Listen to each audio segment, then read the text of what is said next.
going all the way back to school, I always had a flair for maths and science, so I studied those up to the age of 18, A-levels. Did 4 A-levels, double maths, physics and chemistry.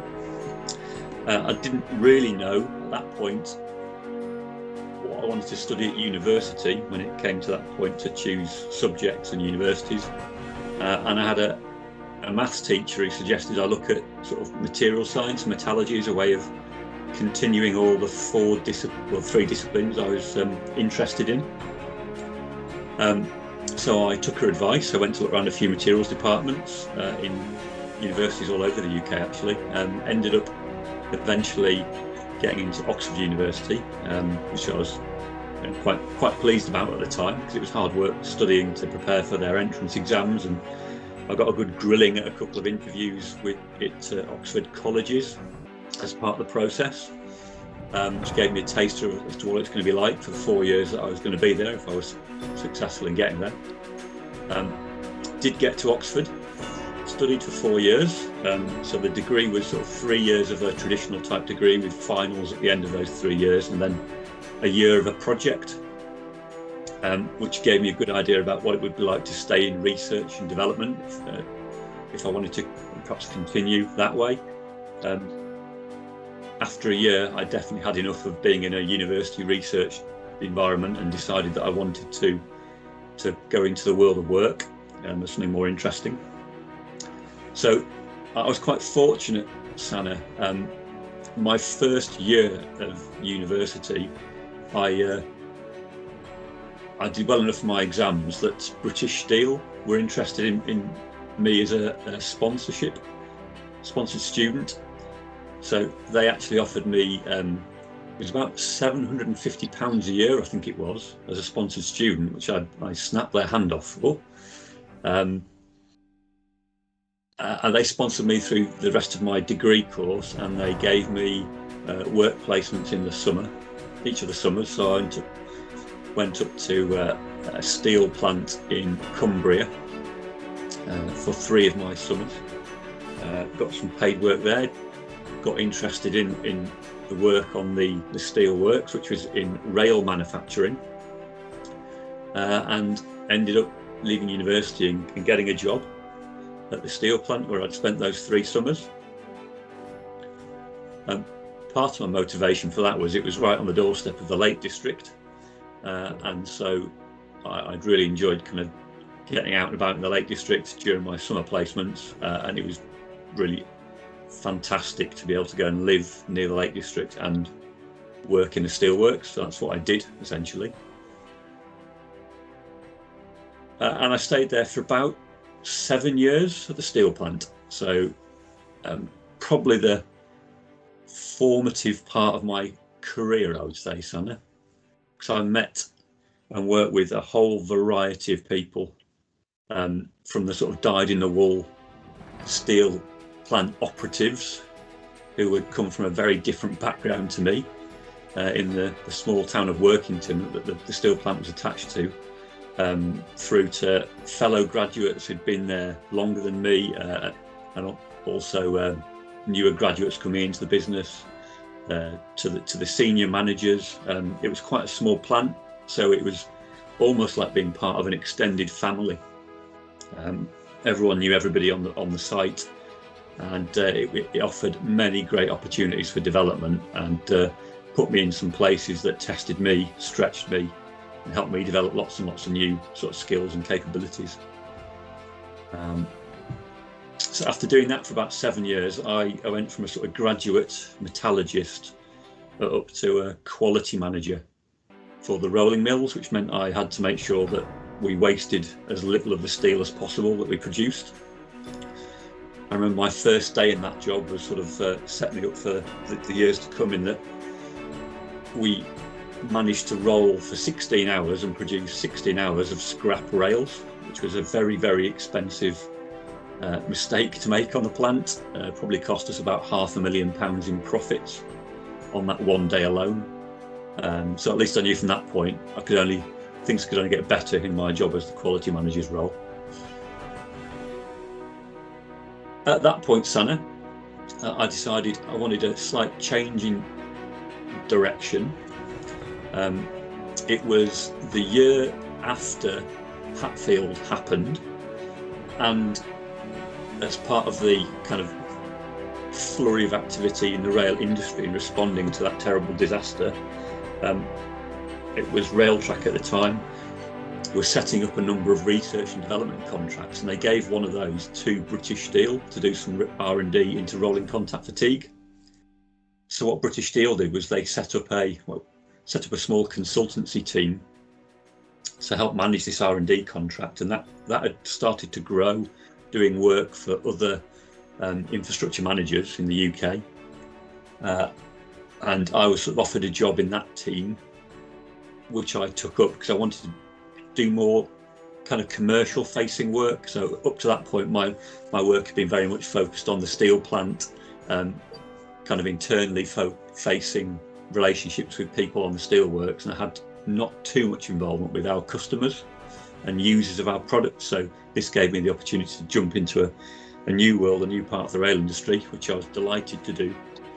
And I worked in that consultancy for 7 years, ending up running it in my sort of final 2 or 3 years in what was that now Chorus. Moved from Workington down to Rotherham, which is where our research and development labs were, and our sort of main office developed for our little consultancy team. Even at its peak, there was only 12 of us in the team. So again, it was like working in kind of an extended family. We had some great times in that team. Spent hours and hours with a mini prof, working night shifts, measuring the rail profile of every single tram system in the UK. I've walked round the Glasgow Underground, measuring rolling contact fatigue cracks. I've been to India presenting new technology, trying to demonstrate a handheld rail defect categorization software that we developed, and overcoming some glitches as it normally happens when you try and demonstrate some IT in a live environment. So yeah, massive opportunities again through that role to travel, see different railway systems, talk to lots and lots of infrastructure managers and the people who were kind of the customers for Chorus's rail products at the time. So it was a fantastic opportunity. Obviously lots of loyalty then to the rail industry. So when the time came to move on again, because I'd spent about 5 years running this little consultancy team, I turned to the rail industry and I saw an opportunity in Network Rail. This is now in 2009, to join as an asset management specialist. I was interviewed and very fortunate to get offered the job. So I joined Network Rail and I started working for a chap called Andy Kerwin in HQ in asset management. And then my first experience in Network Rail really was a reorg within 6 months of joining the business, and my post being written out of the business, which was a bit of a shock, but I guess a sign of things to come. Luckily for me, I knew Brian Whitney, who didn't, I suppose, but I knew Brian Whitney from my days with the little consultancy group in Chorus. As part of the reorg, his team was being reshuffled and expanded slightly. So I applied for a job in Brian's team, and he took me on as a senior engineer. And that was sort of the back end of 2009. And I got involved in projects. I guess I could use my previous experience to bring to bear on those projects. So things like managing wheel rail friction, grinding, milling, primarily to start with, but also in the realms of rail metallurgy, rolling contact fatigue, rail defects and brakes. And really my career in Network Rail kind of moved on from there. So I've spent all those years with the track team, so the last 11 and a half years, to the point where I've progressed to, as you know, network technical head track. I've done this role for about the last 4.5 years.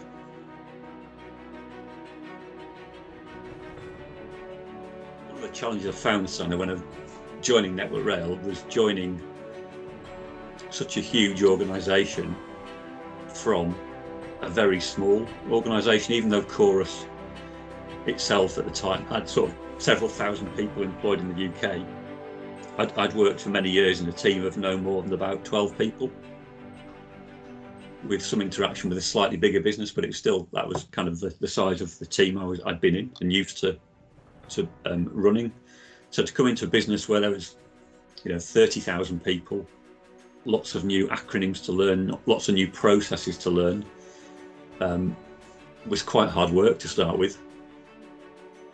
I think in terms of examples of challenges we've had to push through stuff, I started attending what's evolved into our National Wheel Rail Management Forum, but at the time it was a group of senior asset engineers from the routes who were meeting to discuss all sorts of rail management issues and challenges.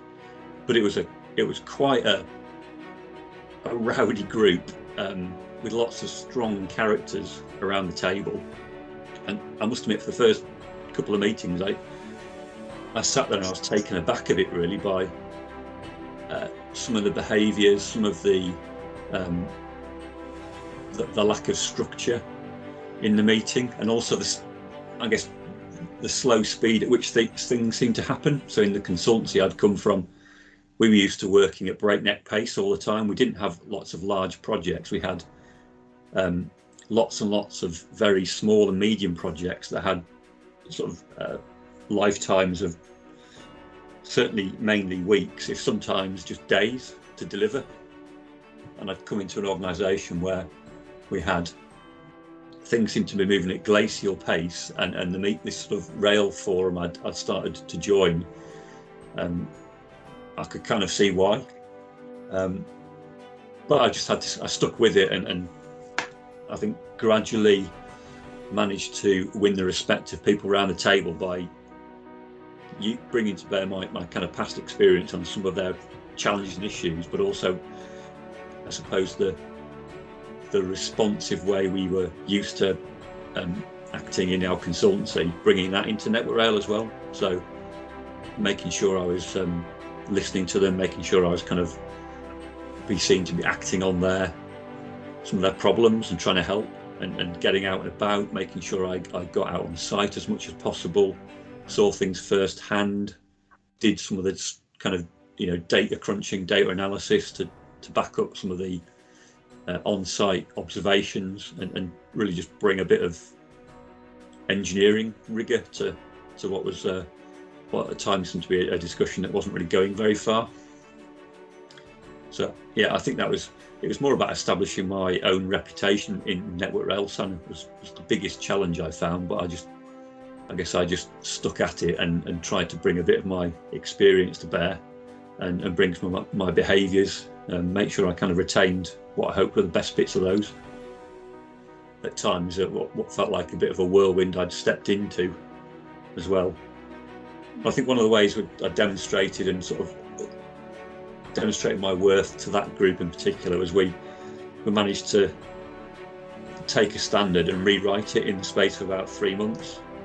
That was the point of getting it published, and I think that demonstrated to people around that table that I could really help them achieve some of what they wanted to achieve quite quickly if we were working together. I mean, I think as a man, that's quite a difficult question to answer. I think as an organisation, our challenge is in the round diversity and inclusion, and for me that's about allowing everybody to have the same level of opportunity, to build a culture where everyone's opinions are valued equally, that people are listened to equally. I see behaviours, and I'm probably just as deficient in this area where that isn't the case, and on quite a regular basis as well. So I think we've all got to sit back a bit, reflect on how we can change our culture to move towards a more inclusive sort of culture and environment for people to work in. Then it won't matter what your background is, because everyone will have that same chance.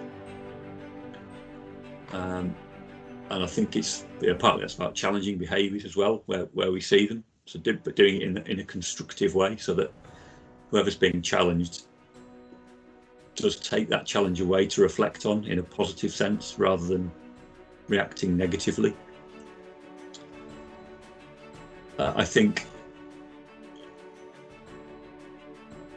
in terms of the overall sort of challenges with sort of ratios of male female in engineering, we almost have to wind all the way back to primary education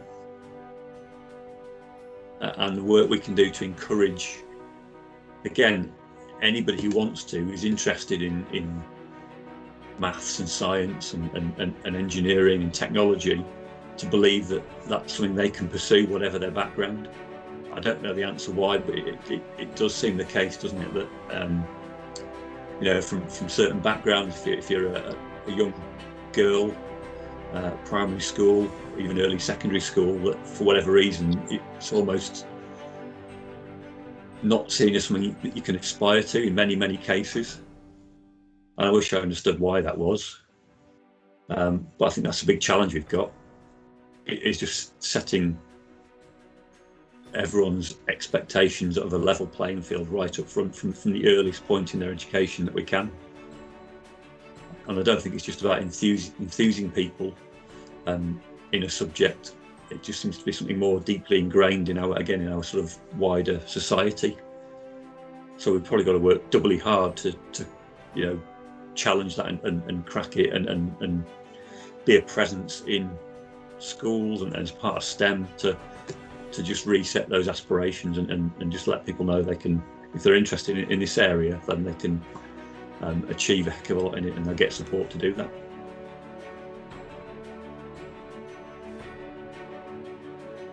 Yeah, I think we're more involved in STEM activities, Hannah. I know there are a few people that volunteer and have continued volunteering over the pandemic for the sort of school activity, whether that's the kind of the quick fire sort of career conversations, or whether it's more to do with promoting and giving a lesson in sort of the certain aspects of engineering to primary schools, secondary schools. So I think that's where most people are spending their time. I dare say it's dropped off a bit in the last 12 months because we've been working, as you know, in isolation. Less activity I'm aware of in the whole WISE space. I know that had an engineer before she moved on who was a lot more active in that area before she moved out to a root job, and is still active in that area. And I think, I say I've joined the Inspire network, but I've not had a chance to dial into one of their calls yet. So there's opportunities for us, and I think in terms of the WISE activity, it might be quite good to try and get more engaged with that programme. The tactical or practical level, we can do more in our own recruitment process as well, to encourage as sort of a diverse range of applicants as possible. I think we've started in terms of the way we phrase our adverts for recruitment and the opportunities that exist within Network Rail. But I think we can do more in terms of the way we sift and select candidates, and then the way we interview and again sort of go through that latter stage of selection of candidates. And maybe there's more of an argument for a bit more positive discrimination at times as well, which I know is a sensitive area and a sort of more controversial area, but I'm of mind really that might be the only way to kind of readdress the balance. And I think once we do that, you take away the need for positive discrimination because you've got a more representative workforce, and therefore you've got more representative decisions about who's recruited, who's sort of promoted, and how people get the opportunities to progress their careers. Some of the women engineers that I've been in teams with, I'd hope that everyone's offered the same kind of flexibility these days in terms of flexible working and the ability to have a more sort of modern view of work-life balance. I guess undoubtedly the whole kind of having a family, it shouldn't get in the way anymore, but I'm sure it does.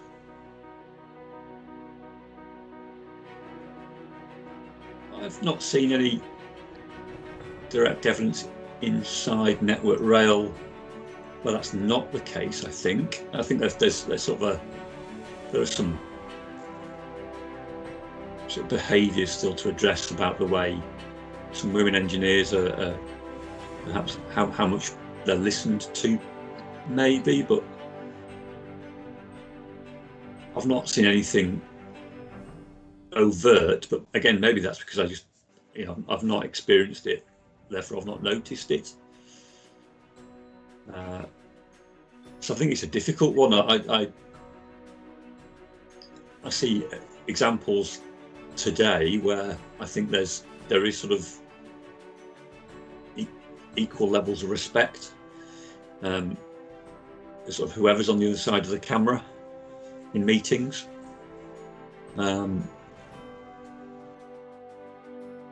yeah, I don't know about the retention issue. I think maybe that's something that we need to explore, further as to what are the reasons for women engineers leaving the business. I think it's about that diversity of ideas and thinking and decision making, Sandra. I don't want to sort of stereotype anyone in any particular way. I think it's more about just making sure there's a better balance of thinking input into any the key decisions that we make day in, day out.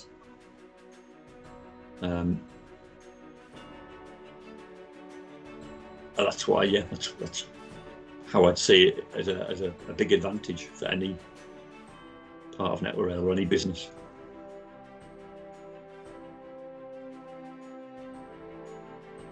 I think there's got to be that education, hasn't there, Sanna, for the existing teams.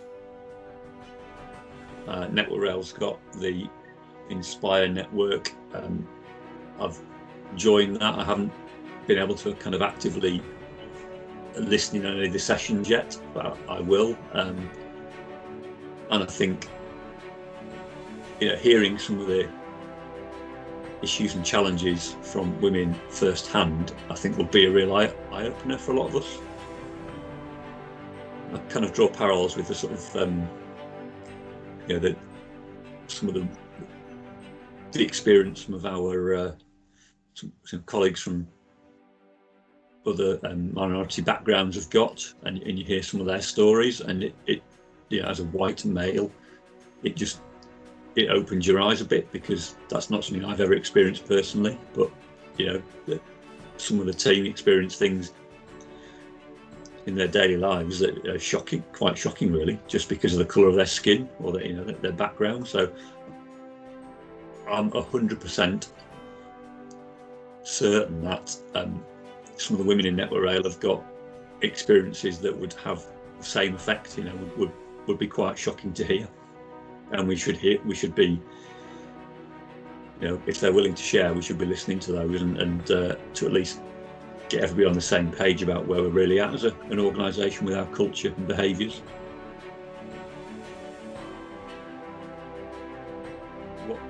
What springs to mind is it's about turning unfair, unequal situations into fairer, more equal situations where opportunities are shared more fairly.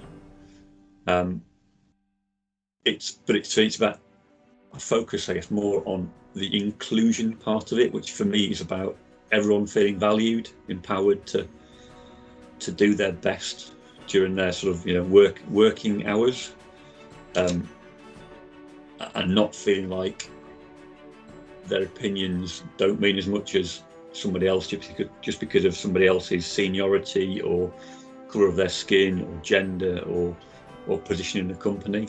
I think I said to my team, I want our team to have the kind of culture where anyone can pick up the phone to anybody else to discuss a problem, discuss an issue, whether that's work related or non-work related, but I guess particularly focusing on our work related challenges, on the basis that my assistant engineer might have a fantastic idea, she's the only one with that idea, and why shouldn't therefore her view and opinion about how to solve something be cutting edge in terms of what's going on in the team, and not be overruled by me or someone more senior. She needs to be able to pick up the phone to the people she needs to get that idea moving, and to start to develop it and share it, because she knows it's going to address the problem, or and that's the same for anyone in my team. I think I want us all to be able to pick up the phone and have an honest conversation with each other about the work we do, regardless of our role, our position, our years of service, whatever it is. We should just be a collaborative, close-knit team, understanding how each of us contributes to our sort of wider objectives. So I think for me, it's about inclusivity, and that for me means everyone feels valued, everyone feels empowered to deliver A, what they're asked to do, but B, what they've identified as improvements to opportunities to improve what we do, almost regardless of whether that's in the sort of the narrow focus of their day-to-day job.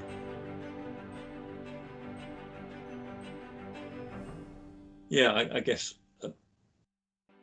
within the chief engineer organisation, we have had 2 women chief engineers in the last 6 or 7 years, but I think that does seem to be, and now we've got 2 women as deans out of 5 deans in the region, so that's good, that's very positive, and those Jane and Kamini, I hope, will be role models for sort of future promotion and progression of other women engineers in the business, and they're sort of embodying what can be achieved and what's the potential. It'd be interesting to see if either of those 2 very well qualified engineers progresses further from their current posts. I think,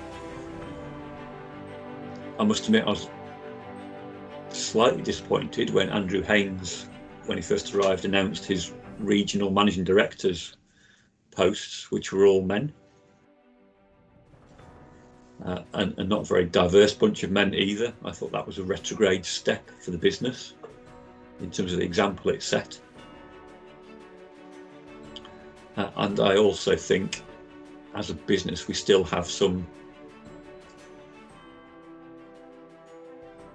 sort of historic behaviours and attitudes in the company, which might put some women off from working at very, very senior roles if there's more of a sort of old-fashioned macho type culture. So I think there's which I think still does pervade parts of the network rail, Sana, and I can imagine would be at odds with the way some people might want to operate. But then I know myself, I wouldn't want to operate in that kind of culture either. That would put me off if I was in a position to go for those sort of jobs. That would put me off ever thinking about applying for those kind of roles. So, trying to answer your question, I guess partly it's having role models to demonstrate that certain levels of progression are possible. I think we do have that just in our engineering discipline, but we can definitely do more.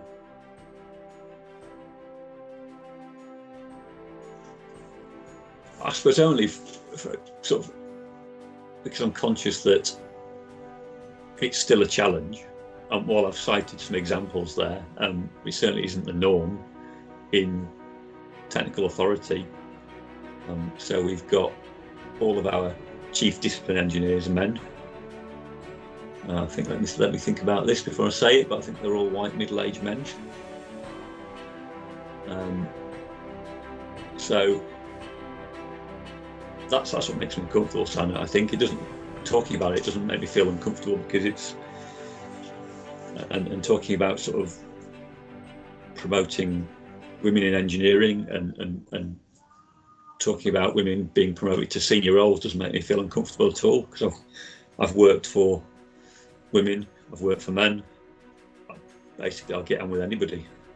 I think everyone has their merits and their challenges, just as we all do. So nobody's perfect. So I don't think back to I really don't feel the need to kind of stereotype any particular position or direction or set of people. We're all individuals. I guess it might open all sorts of opportunities to sort of level the playing field in terms of work-life balance, flexibility. It might also put barriers up, because it's a very different dynamic, isn't it, in terms of the team dynamic and the way we interact with each other in a work setting at the moment. I think there are pros and cons. I think what it will do is the lasting legacy will be a level of flexibility no one kind of dreamed about prior to the pandemic, and the ability to work from home on a more regular basis and a more flexible basis will stay now. I can't see it changing if you're lucky enough to work in a kind of an environment where that's doable, if you're not sort of frontline operations anywhere. So yeah, I could see that being a benefit, but I still think there's challenges, and it might challenge how we connect and network and just sort of continue to make sure the whole message on diversity and inclusion permeates the business, because I think that's what we've got to do. We've got, as you said, in my own team, it's not always the case. There's been a supportive environment, and the only way to change that is by challenging people, by having the conversations, by making it part of our business as usual. And I think that challenge becomes more effective when you're all sat around the table, sort of face to face sometimes. Well, as a male engineer who's got a teenage daughter who is pursuing a career in engineering, that's her ambition, I'd say if you are interested, if you love the topic, you've got a passion for the subject, you will change the world. B, there are a growing number of opportunities, and there should be fewer obstacles in your way. And C, don't get put off by anybody. Go for it. Find a good sponsor or mentor, and someone can help you whether overcome the barriers where they do appear. But go for it, because the opportunities are there.